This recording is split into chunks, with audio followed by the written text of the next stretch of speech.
Yesu, ozangi témoignage était. Tu seras, à jamais tu seras l'agneau sur les trônes, l'agneau sur les trônes. Oh, je fais sur mes genoux, je fais sur mes genoux pour t'adorer, toi seul. Amen. Okende tokomito akuma naye zamboyo atomba naye papoyo akuma naye papoyo atomba naye zamboyo sauti naye mosika ye bisika tosokende tokomite nawamana te nozeba nabosana te dolamu nawamana te nozeba ni mwana ni bana na ebakite. Et Dieu, comme est vivant, il m'a ramené en vie. Amen.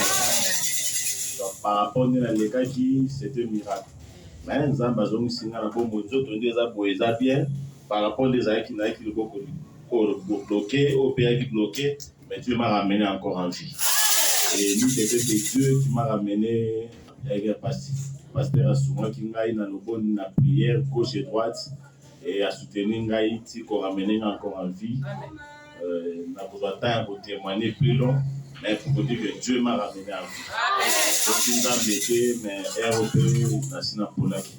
Mais Kolo n'a pas moi, Kanisi, Azo Singa n'a pas moi. Merci que Dieu vous bénisse. Mais il y a la suite de reconnaissance. Zama na yo papa na nga. Tu veux que Zama soit contrôle na yo, a protéger le monde à l'ibota na yo bimba. Personne qui sera yo nyo ko yo kumbisa ke onode. Ba ko vivre na bonheur, pe libala. Atuka na pamboli Nzambe, na isi papa Nzambe kotika ngate, papa alliance kotika ngate. Marambo il fallait grand frère na ma ona na li fala bala. Et tous en quatre alliance au bala, maman c'est qui est bien. Na lingi pe, c'est ça la et pas grand frère na. Atuka Nzambe ala la kate, Nzambe sali biso ngolu. En tout cas, faites les gars qui vendredi, en tout cas, Batukolia, Omela, Nyon, c'est les gars qui tout pour les Taliban, Mazana Matama, Okota, Bazo, mais Bazo, Bazo, Feste, en tout cas, Nazana et c'est mon macassi, la l'équipe de la Kimia Nyon. C'est pour la protection à Mabota la Bisso, c'est pour la silence à Mabota la Bisso. Quand vous avez dit que la Lipunzi, il y avait des Lipunzo et Otali, le fait que la Yopé bénéficier. Quand vous avez bénéficié en eux, et c'est que vous la Bisso parce que vous avez fait alliance à solo. Vete la Yesu Mabo. Yahweh, Papa Yo, Mabadi Yahweh, Alléluia, Yahweh. Papa ici, Kana, tout qui est pour moi, Alléluia.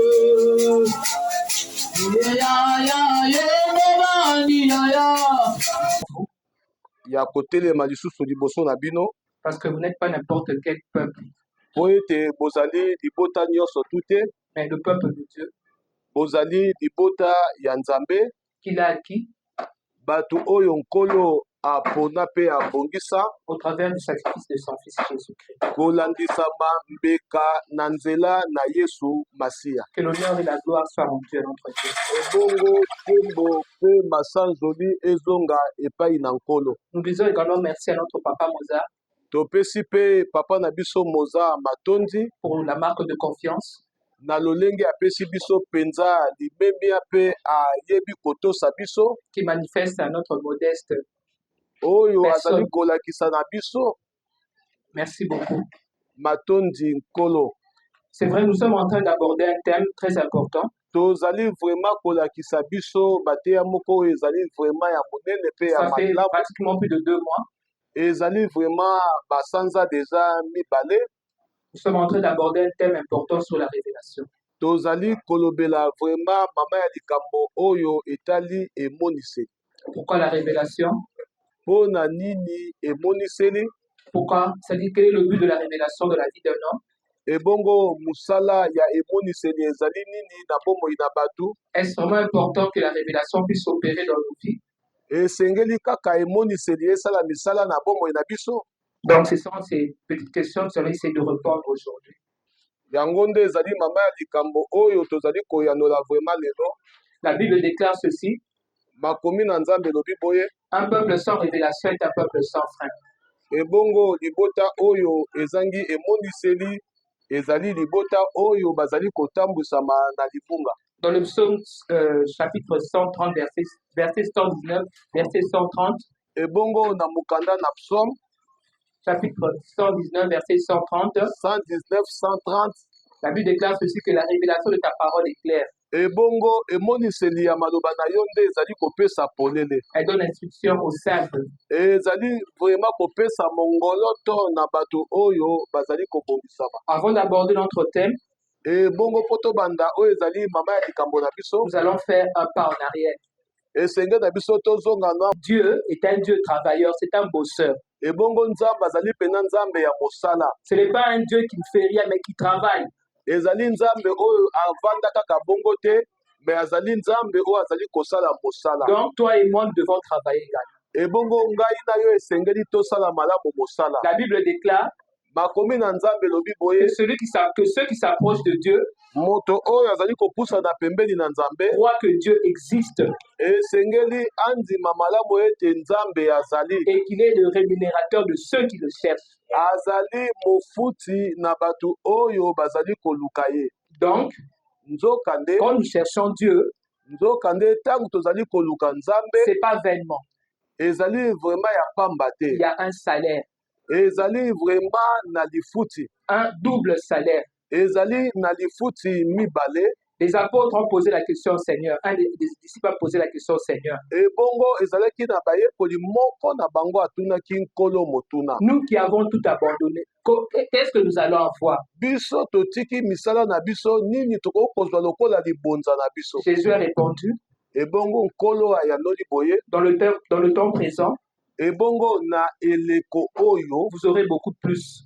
bokozwa lisusu koleka, Et dans le temps à venir, ebongo na mikolo oyo ekoya kaka vous aurez la vie éternelle. bokozwa mpe oyo ezali bomoi na se. Donc un double salaire.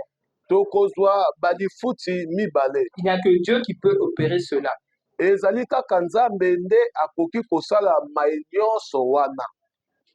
Au mois de décembre 2023, ebongo mois oyo ya décembre 2023, le thème qui nous a introduit dans l'année 2024, ezalaki sanza oyo ekotisaki biso. le thème était la préparation. ebongo mama ya likambo ezalaki kobongisama, kobongisa mokolo na Parce mokolo, qu'un jour je rendrai compte à Dieu. po ete mokolo moko Nzambe akotunaka ngai. La préparation, kobongisama c'est l'organisation. ezali makambo oyo moto abongisi eloko moko na moko. On met de l'ordre. bazali kotia eloko na esika Qui na parle de préparation parle de réussite.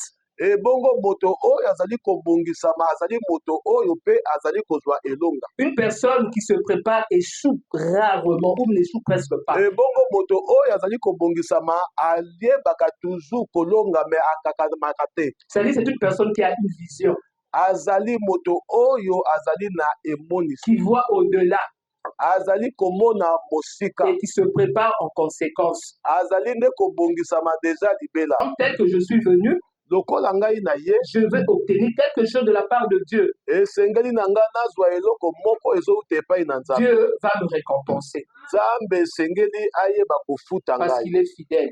po ete azali sembo. L'année 2024 ebongo mbula oyo 2024 a été décrétée comme l'année Rehoboth.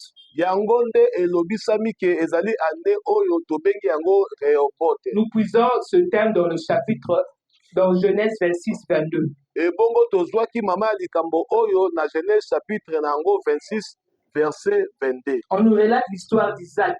bazali kolobela biso mpona lisolo ya Isaac. Qui est Isaac? Isaac azalaki nani? C'est le fils de la promesse, c'est le fils d'Abraham. azalaki mwana ya bilaka mpe azalaki mwana na Abalayama. Ils l'ont eu par révélation. ebongo azwaki nyonso na nzela ya emoniseli. J'aime ce verset biblique qui dit que Abraham crut contre toute espérance. ebongo abraham ye abandaki kolika na makambo nyonso. Donc Abraham, quand Dieu lui a parlé, lokola abala ya manzambe alobelaki ye, il avait placé sa foi en Dieu ebongo ye atiaki kondima na ye epai na et il nzambe, avait palpé l'invisible. ebongo ye azwaki oyo ebandaki komonana te. À cet âge-là, c'est impossible que Sarah puisse concevoir. À 90 ans, 90 ans, impossible. ebongo ezalaki mpasi mpo ete sara akomaki na bambula ebele azwa lisusu zemi. Mais la Bible déclare ebongo makomi elobi boye, que rien n'est impossible à celui qui croit. eloko moko te ezali mpasi na Tout bato est oyo possible à bazondima, celui qui croit. nyonso tu ezali ya pete na bato bazali kondima. Dieu étant fidèle, nzambe azali sembo, il a accompli la promesse faite à Abraham. akokisi oyo ezalaki bilaka oyo ayebisaki abraham. Mais Abraham, fils de la promesse, ebongo abraham mwana ya bilaka il a connu également des luttes comme toi et moi. ye mpe atiaki mpe tembe ya komona makambo nyonso tu oyo elobamaki mpo na ye. Il a vécu des choses dans sa vie akutanaki mpe na makama ebele et na pourtant bomoi il na ye. est fils de la promesse. me bilaka na nzambe ezalaki nde kati na ye. Dans le chapitre que nous utilisons cette année, le thème comme thème, ebongo mama ya likambo oyo tozali kosalela mbula mobimba oyo lokola On mama dit- likambo na biso, on nous a dit que Isaac est en train de creuser des puits. isaac nde azalaki kocumola oyo ezali mabulu. Le premier, les Philistins sont venus, ils ont recouvert de poussière. ebongo bafilistin ya liboso ntango baye kokuta isaac azali kocumola mabulu, bazwaki nde putulu batie yango na kati. À la deuxième fois, ils sont venus, ils ont recouvert encore le puits de la poussière. ebongo ya mbala mibale baye lisusu batieli bango lisusu mabulu. À la troisième fois, ebongo mpo na mbala misatu, Isaac se disait certainement que cette fois-là, il viendrait et qu'ils vont recouvrir encore de poussière. ebongo isaki mpo na mbala misatu alobi bato oyo bakoya kaka lisusu te mpo batiela ngai lisusu putulu na mabulu na ngai. Mais Isaac a été surpris ebongo isaki ye akamwaki que makasi. cette fois-là, na mbala wana ya les misatu, Philistins ne sont pas venus comme convenu. ebongo bafilistai bayaki lisusu te, Mais au contraire, me mbala mosusu il a- tika nyonso tu te. il n'a creusé que là où son père Abraham avait creusé. ebongo acumolaki kaka bisika papa na ye abraham acumolaki. Donc, il avait droit.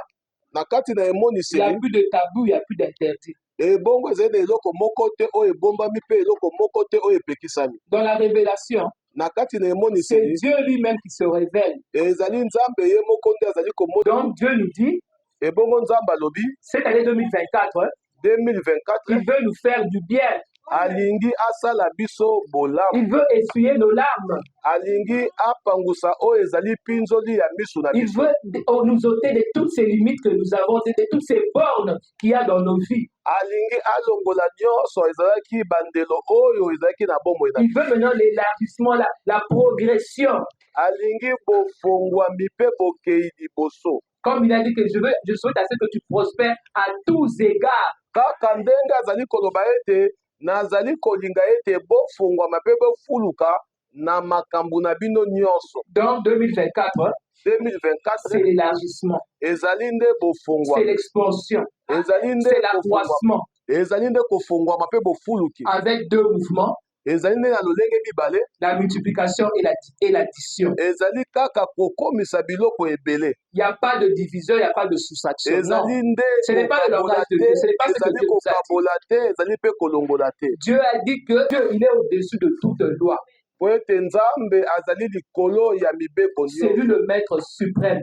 azali nde papa oyo aza likolo na nyonso. Quand il y a une loi qui est en vigueur, soki ezali na mobeko moko etiami, donc la loi ancienne est automatiquement abrogée. ebongo mobeko nyonso tu balongolaka yango. Quelles que soient les lois qui étaient établies dans ta vie, dans ta famille, ata mobeko oyo etiamaki na kati na vino to na fami na yo, cette année 2024, ebongo na ane oyo 2024 toutes ces lois ont été abrogées, annulées. ezali na makambo nyonso tu elekwami mpe balongoli Il yango. faudrait que tu croies cela ezali kaka esengeli ondima yango, et que tu mettes cela en vigueur, en témoignant. C'est-à-dire, il est le maître de temps et des circonstances. nzambe nde azali kolo ntango, C'est lui qui décide. ye nde azali kondimisama. Et ce temps-ci, il a décidé ebongo na eleko oyo mpe asi andimisa de nous faire du bien. alingi asala biso bolamu. Mais comment saurons-nous que nous sommes dans la révélation si on ne le révèle pas? Ebongo ndenge nini tokokoyeba ete toza na kati na emoniseli soki akoyeba kolimbolela biso makambo mosusu te. Dans les mois précédents, ebongo na sanza wana elekaki, papa nous avait parlé du prophète et de la prophétie. ebongo papa ayebisaki biso oyo ezali mosakoli mpe disakoli. Le prophète, mosakoli c'est l'homme de Dieu. azali mosali na C'est nzambe, Dieu parmi son peuple. ezali nde nzambe kati na bato, C'est l'œil, c'est l'oreille, c'est la bouche de Dieu. ezali nde matoi mpe misu na nzambe. Il parle conformément selon ce qu'il a vu, ce qu'il a entendu. ebongo azali koloba ndenge oyo moto ayoki mpe ndenge moto oyo bazali koyebisaka ye, Parce qu'un peuple sans révélation est un peuple sans frein. po ete libota oyo ezangi emoniseli ezali libota oyo ezali vraiment na kufa. Israël, qui était le batanisaki biso Simon Petro pembeni na Yesu, était réclamé, mais il ne savait pas pourquoi. Il ne le savait déjà pas. ebongo ye abandaki kozala réclame me ayebaki te. C'est-à-dire, le diable avait des projets également pour Simon-Pierre. ebongo diabulu azalaki na baprojet liboso ya Simon Pierre, Mais Dieu avait également des projets sur Simon-Pierre, selon Jérémie 29, 11. ebongo nzambe azalaki na baprojet malamu likolo na Simon Pierre. Dieu, quand il voyait Simon, amo ete moto oyo esengelaki bapesa ye fongola église, mais le diable, lui, ebongo diabulu il voulait donner à Simon une autre forme alingaki apesa na Simona oyo ezalaki forme mosusu que Dieu n'avait pas prévue dans son plan. oyo nzambe apesaki ete na kati ya bomoi na ye. Gloire soit rendue à Dieu que Simon-Pierre ebongo lokumu ezonga epai na nzambe mpo na ye mpo ete Simon Petro a pu accomplir ce qui était la volonté de Dieu. akokisaki oyo ezalaki mokano na nzambe. Aujourd'hui, le fait arrivé, ebongo na ntango oyo akomaki, il se présenta devant lui et dit, ebongo akomaki liboso na ye mpe alobaki ndeli yo mpe zwa un présent de la part de ton serviteur, Amen. oyo ezali likambo liboso ya mosali na Amen et vaillant. moto oyo azalaki makasi mpe moto ya makasi. Au travers de lui, son pays a remporté beaucoup de victoires. Na nzela na ye nde nzambe apesi mboka na ye Mais il y victoire. avait quelque chose en lui qui le rendait encore faible, qui le diminuait. ezalaki na makambo moko na kati ya nzoto na ye oyo ebandaki kosilisa ye makasi, C'est la lèpre. ezalaki nde lepre. C'était une humiliation de voir une autorité, mais qui souffrait de la lèpre. ezali mpenza mpasi mingi omona ete mokonzi abela maladi abandaki kobela. Généralement, les personnes qui sont atteintes de cette maladie, ebongo soki moto azali kobela maladi ya boye on les met en quarantaine, apesa bato mosusu maladi oyo, et Naaman souffrait de cette maladie. ebongo Naamani abandaki kobela maladi Cette oyo, maladie honteuse, maladi oyo ya soni, cette maladie qui l'humiliait, ebongo maladi oyo ebandaki kokitisa ye, cette maladie qui le rabaissait. ebongo maladi oyo ebandaki Il a ramené une jeune fille d'Israël azwaki oyo ezalaki elenge ya moke ya Isalele qui est au service de son épouse. oyo abandaki kozala mwana mosala mpo na ntina ya mwasi na ye. Cette jeune fille a constaté que le patron souffrait d'une maladie terrible. ebongo elenge oyo ayebaki Si papa peut aller là où se trouve le prophète en Samarie, ebongo il sera soki guéri. papa akokende bisika wapi mosakoli azali na Samari, Naaman n'a pas refusé cette offre. ebongo Naamani aboyaki makambo bayebisaki ete Il a accepté. andimaki, Mais en tant qu'autorité, il devait également expliquer pour exprimer son problème. akendaki koyebisa mokonzi na ye mpo ayebisa mokonzi ne makambo oyo ebandaki kotungisa ye. Le roi n'a pas refusé. ebongo mokonzi aboyaki te, Au contraire, il a dit, le roi n'a pas le pouvoir de guérir Naaman. ebongo mokonzi azalaki na makoki ya kobikisa Naamani te. Sachant bien que cette maladie était une maladie incurable. yeba malamu ke maladi oyo ezalaki maladi oyo moto abikaka nango te. Le roi s'est dit, ebongo mokonzi alobi boye, c'est que l'autre roi cherche querelle. ebongo mokonzi oyo azali kolinga ete nga na ye tondongwana. Élisée, le prophète, a appris ebongo mokonzi Elisa ayoki boye, que le roi avait déchiré ses vêtements. ebongo mokonzi apasolaki bilamba Il a demandé au roi de lui envoyer cette personne malade. e alobi ke boyebisa ye amema moto oyo azali kobela na ye Il est redevenu comme un enfant. ekomi lokola mwana mokie. Il s'est dit en lui, alobi mpenza il mpo na fallait ye, maintenant que je retourne auprès du prophète, alobi esengeli na ngai nazonga mpenza epai ya que mosakoli je lui dise ce que moi j'ai vécu. nayebisa mosakoli oyo nga na Parce que j'ai reconnu que maintenant en Israël, il n'y a que, c'est-à-dire le seul Dieu, c'est le Dieu d'Israël. ebongo naye kososola ete na Israele nzambe nde ya malamu ya solo azali nzambe ya Isalele. Mais on peut se poser la question, tokoki kotuna motuna Naaman avait la lèpre. Naaman azalaki na Et lepre moi, je ne souffre pas de la lèpre. me ngai nazali kobela lepre te. Naaman Naaman était une personne considérée. azalaki moto bandaki komemia Mais moi, je ne suis pas considéré dans ma famille. me ngai bamemiaka ngai na famille na La ngai. Bible déclare que la sagesse du pauvre est méprisée. Balobi ete na Bible bato oyo bazali na bwanya me batosaka bango te mpo baza babola. Mais c'est quoi le rapport maintenant? La révélation, le texte, c'est auprès du prophète, auprès de Dieu qu'il a pu être délivré. Ebongo na nzela nde ya mosakoli nde esengelaki na ye akangola. Il a compris, mais il a réalisé maintenant la grandeur de ce Dieu dans sa vie. Aye kososola malamu ete monene ya Nzambe na kati ya vi na ye. Dieu, cette année, Ebongo Nzambe na ane oyo il veut te payer. Il veut que tu puisses avoir un salaire. Nzambe alingi afuta yo ozwa mpe lifuti. Pas n'importe quel salaire. Ezali lifuti nyonso bato bazofuta biso te. C'est un salaire qui va frapper aux yeux. Ezali penza lifuti oyo ekobeta bato na miso. Ton entourage le verra. Bato oyo baza zingazinga Ta famille, dans le quartier, on le verra. na quartier bakomona Dans ta famille, on le verra. ebongo na famille Nzambe akosala na kati Ça ya vi na sera yo tellement grand ekozala mpenza ya malamu que tes ennemis banguna na yo viendront se prosterner devant toi. bakokoka te kopusa na On peut poser la question, baotuna mituna comment tu as fait? osali ndenge Mais nini comment as-tu obtenu telle chose? osali ndenge nini Mais comment tu ozwa sors de makambo cette situation apparemment impossible que tu es au bon endroit? ozali na bisika ya Je malamu voudrais te rassurer nazali koyebisa que la yo parole qui sort de cet endroit ezali maloba ezali kobima na qui esika t'apporte la vie, c'est-à-dire nous sommes dans le Jourdain. tozali nde na kati ya Jourdain. Dieu, Nzambe au travers de sa parole, na nzela ya il est maloba en na ye train de nous laver. azali te kosokola biso. Moi, quand j'observe un peu chaque famille, enfin du moins les familles que je connais, ezali na libota moko nga nayebi je remarque qu'il y a toujours un lien, quelque chose qui empêche d'être toute une famille d'aller de l'avant. ezali nde kopekisa bafamille mosusu Ça peut bakende être vraiment selon le plan et la volonté de Dieu. ebongo emoniseli ezali koya komema biso ete tomema biloko nyonso totango mpe na mondelo Parce que Dieu a un projet pour toi, pour moi, pour chacun de nous ici. po ete Nzambe azali na mabongisi mpo na biso mpe mpo na motu moko na moko awa Et pour connaître ce projet, ce plan de Dieu, mabilaka ya Nzambe il faut être aux côtés de l'homme de Dieu pour comprendre. esengeli ozala pembeni ya mosali na Nzambe mpo oyeba makambo nyonso. Samuel aux côtés d'Élie, Ebongo Samuel pembeni na il Elia ne savait pas. ayebaki te On l'appelle. bande Il kobenga ye retourne vers le serviteur de Dieu. azokende kaka Deux kosala fois. Mais le Nzambe. serviteur de Dieu a compris que c'était Dieu qui appelait l'enfant. Ebongo mosali na Nzambe ayebaki ke ezalaki Nzambe nde azali kobenga ezali lokola yo na ngai Quand nous sommes venus ici, nde toye awa